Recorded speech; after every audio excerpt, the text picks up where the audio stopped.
I'm Daisy. And I'm Terry. And this is the Monday Mindset Podcast, where we share things of interest to us and hopefully to you. So let's get started with episode number 6. In this episode, Daisy is going to share something with us. So, Daisy, what do you have to share today? Well, it's a kind of general thing that I was thinking about, but I have got some individual resources to quote from, and people can go and look up later. But it's something that's very timely. It's something that I'm seeing a lot of at the moment. And it's something also that I struggle with. It's often my default position. And that's defensiveness. I think we're seeing a lot of it right now. Mm-hmm.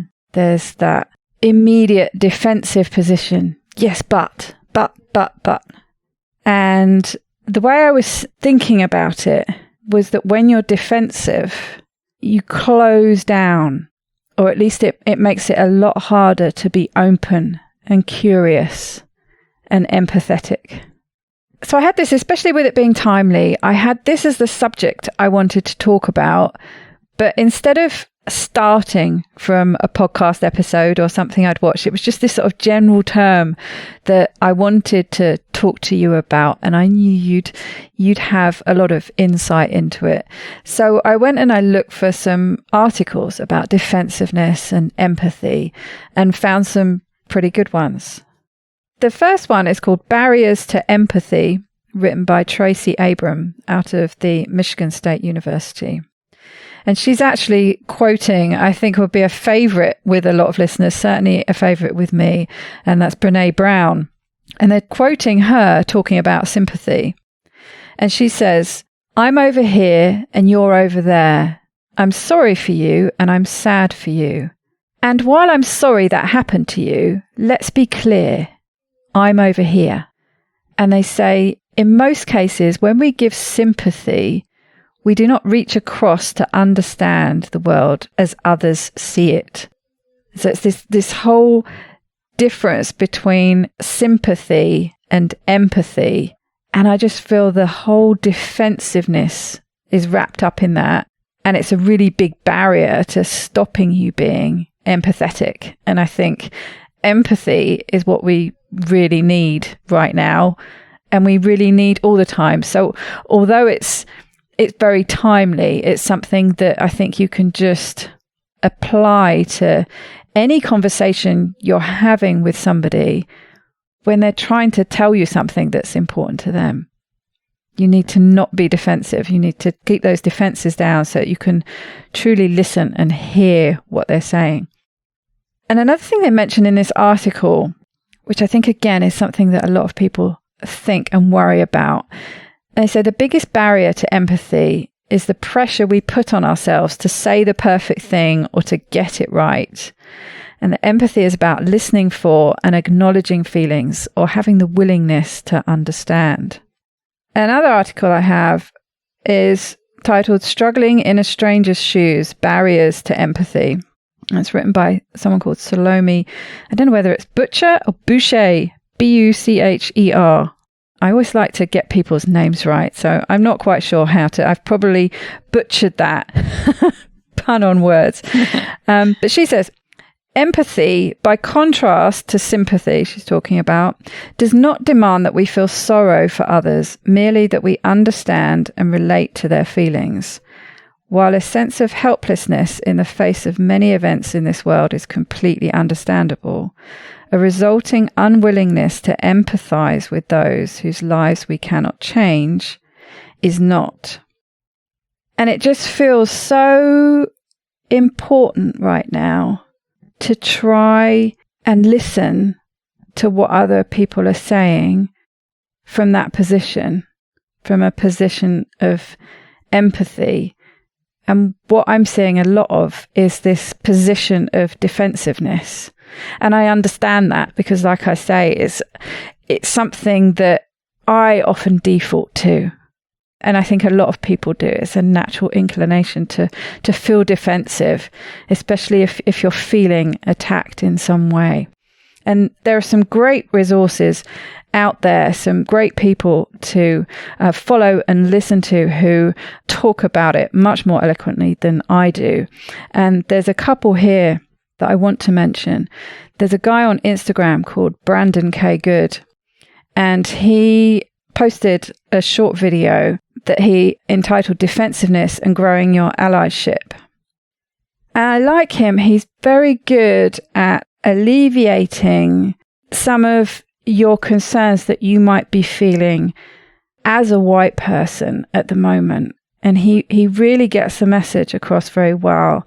And some of the things he was talking about in this video, he says that defensiveness comes from a fear that you will be perceived as a racist. And I think that's what I was saying about defensiveness. It's if you're feeling this fear, if you're feeling under attack, the natural position is defensiveness. But as soon as those defenses go up, you stop really listening. And that's a problem. And he says that you get more concerned about damage control for your quote unquote brand of being a good person. And he says, use your energy wisely and don't put your fear, guilt, shame on the other person. It's not for them to have to fight you and justify and prove their point. It's up to you to listen. Going back to Brené Brown, I think she's really great on topics like this. And I listened to a fantastic podcast she did with a friend of hers, Austin Channing Brown, who she had on to talk about her book, I'm Still Here, Black Dignity in a World Made for Whiteness. And it was an incredible podcast. It just blew me away. And I really recommend listening to it and also going on to listen to, which is what I did, or read Austin Brown's book. Fantastic. And they talk about all sorts of things. But the particular thing I wanted to hone in on was a discussion they had about ego. And it just ties in with this whole defensiveness blocking empathy. And they're talking about this whole struggle that you have with your own ego. And Austin says, the thing you have to ask yourself is, have you built the capacity to care more about others than you care about your own ego? Will you choose to protect someone else over protecting your own ego? And Brené talks about how the ego begs for our protection, but it's not our friend. She says it makes us worse humans. And they go on to talk about how learning and curiosity needs to come first.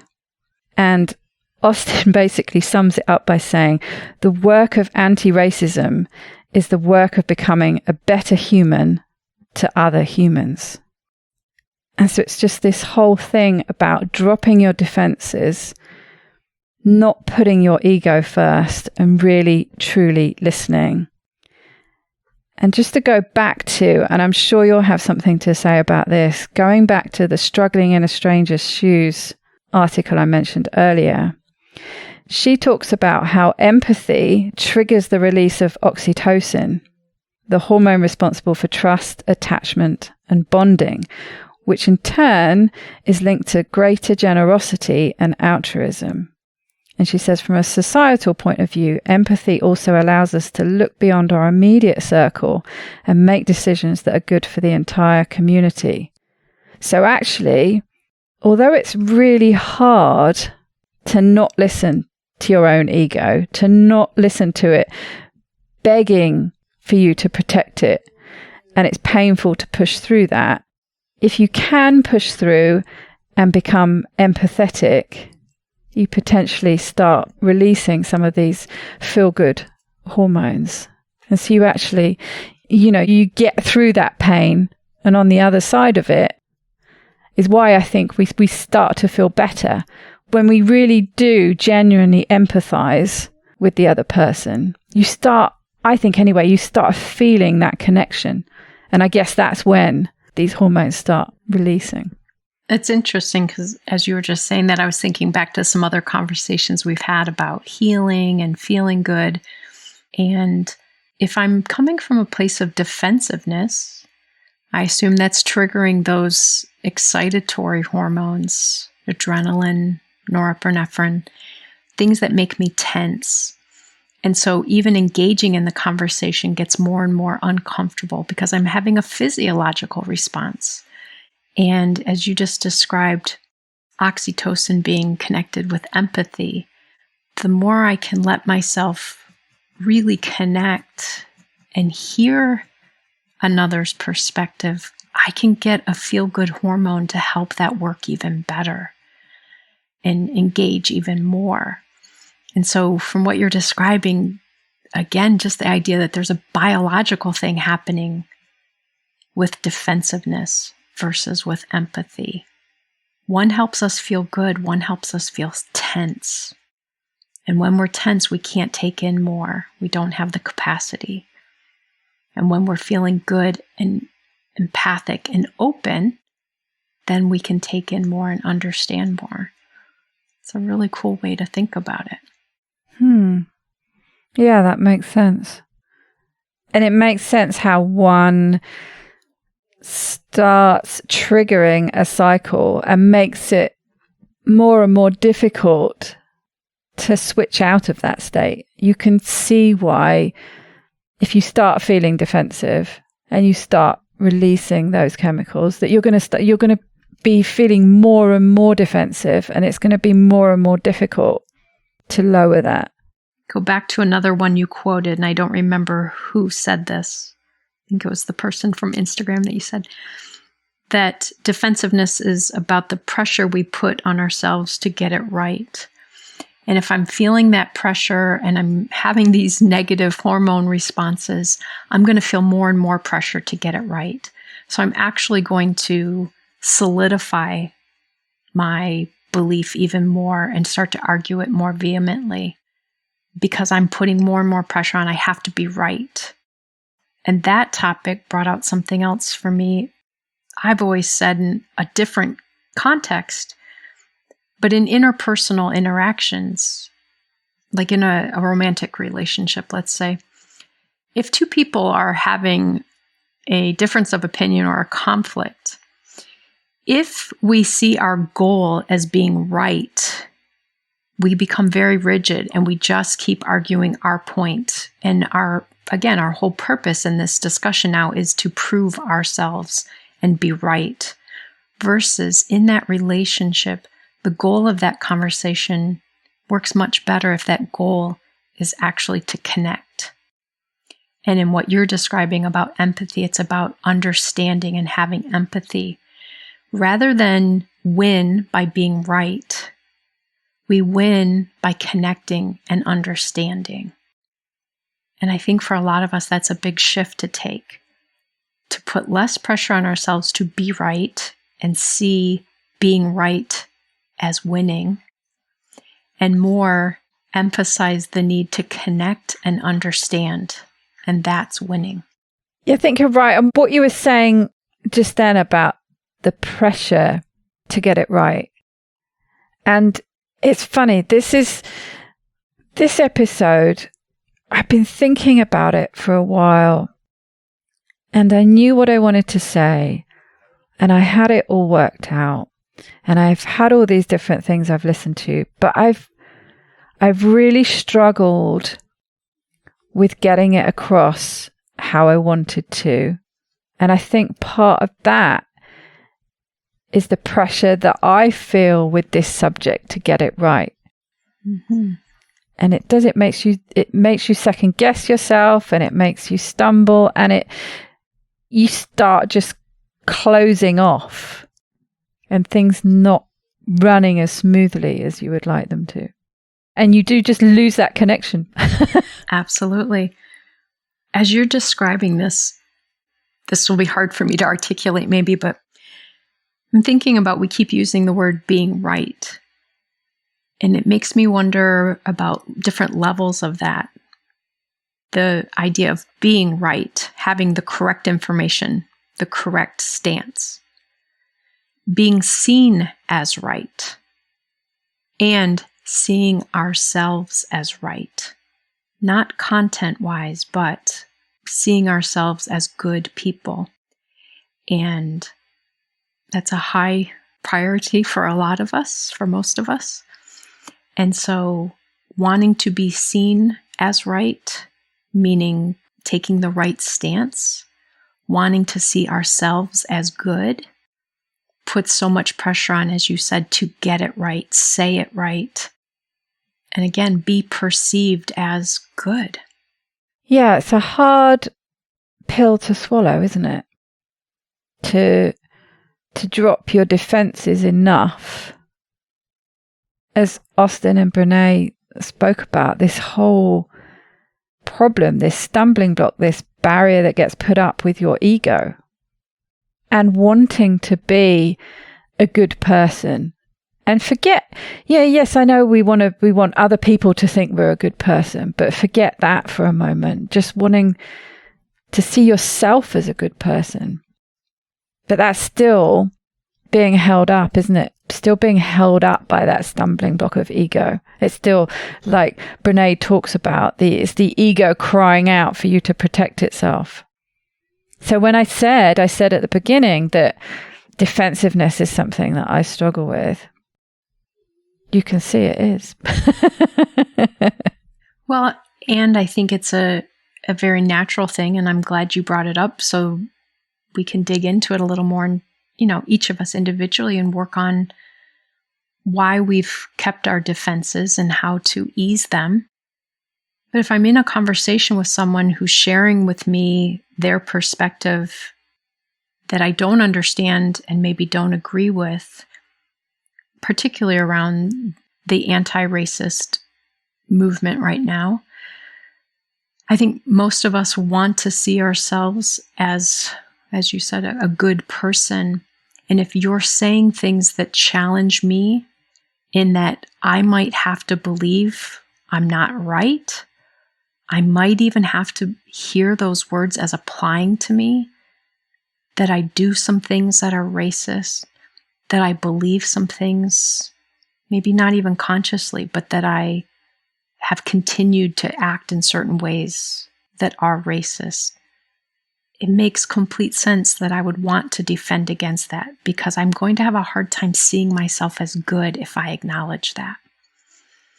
I listened to that same podcast episode after you had recommended it, and I thought it was amazing.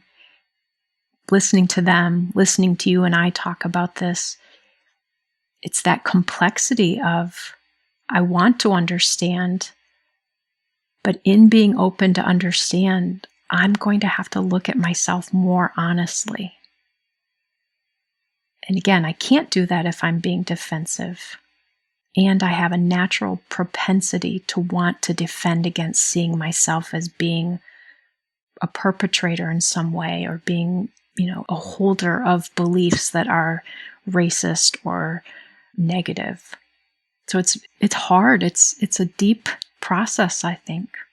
It is. It's really hard. But I think, I've commented a few times how I think it's good to feel uncomfortable in this instance. And in many, discomfort is a good thing.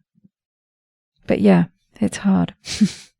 One of the common things that I heard from the person that I shared with you last time, he talks often about our discomfort, our stressors even, are actually the things that propel us forward.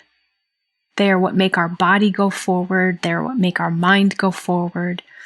And so absolutely, risking being uncomfortable is what will move us forward. But when we stay stuck in our defensiveness, we rob ourselves of the opportunity to grow and move forward.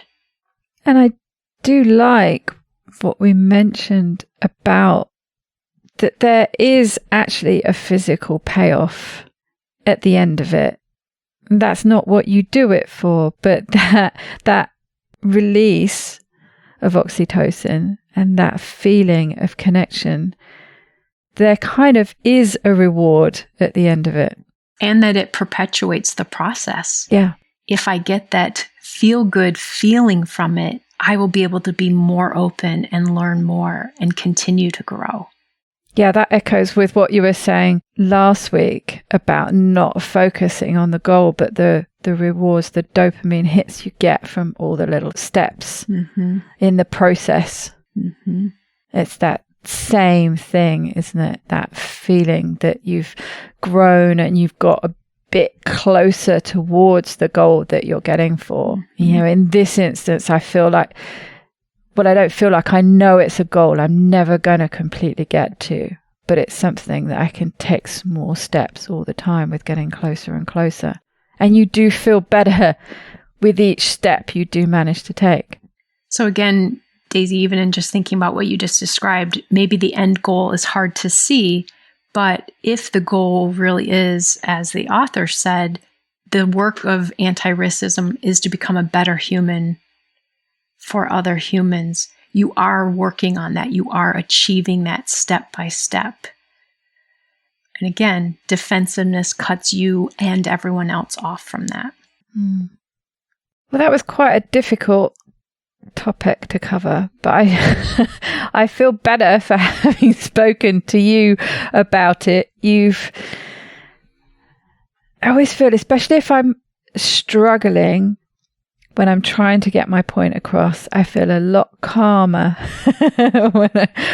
when I get to the end of it, having shared it with you and you having given me feedback and turned it around in a slightly different way that I hadn't seen, or whatever it is, but a calming presence. So I don't really know what I would say is the takeaway from this. So I want to have a sort of a bite-sized takeaway from each episode that people can leave the podcast with. But I think in this case, and really for me anyway, and what I would say would be the first step is just to develop an awareness about being defensive and just be mindful of when it's happening so that you can try and work on lowering those defenses so that you can really listen and get to a place of empathy rather than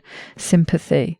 And as you were saying before about the chemicals that will get released when you're in that position of defensiveness, well, presumably the earliest point you can recognize it, the better, because you can stop that cascade.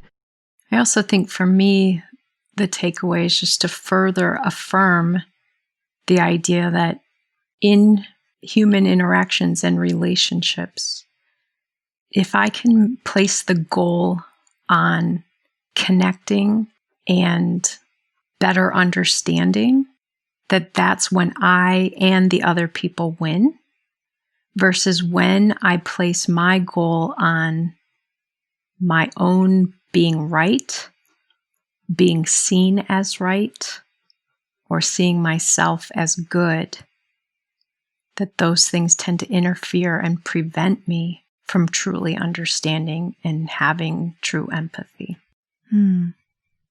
Definitely. That seems like quite a heavy week. It does. So Daisy, as we wrap up here today, I'm just thinking about this topic today has been a little different than those that we've presented in the past few weeks that often kind of have a positive or activating thing about them that helps us go through the week. And I just want to encourage everyone to really take what you and I have talked about this week and see how they can apply it in their own lives and see how they can continue to grow and connect and be better humans to other humans. Yes, that really is at the core of this podcast, actually, isn't it?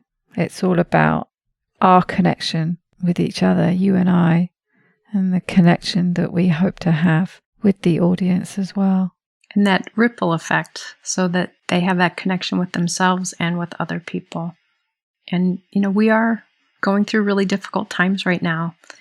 Someone might listen to this 3 years from now and they'll know the other side of all of this. But, we've been going through a pandemic and now we're going through really turbulent times here in the US. And I hope that if someone's listening 3 years from now, they really get to see the positive growth that we've all gone through during this time. That's a nice thought. We'll come back and we'll listen to this episode in 3 years' time. Sounds like a plan. It's a date. Well, in the meantime, I hope you and everyone else out there has a fantastic week. Thanks. You too, Daisy. Everyone out there.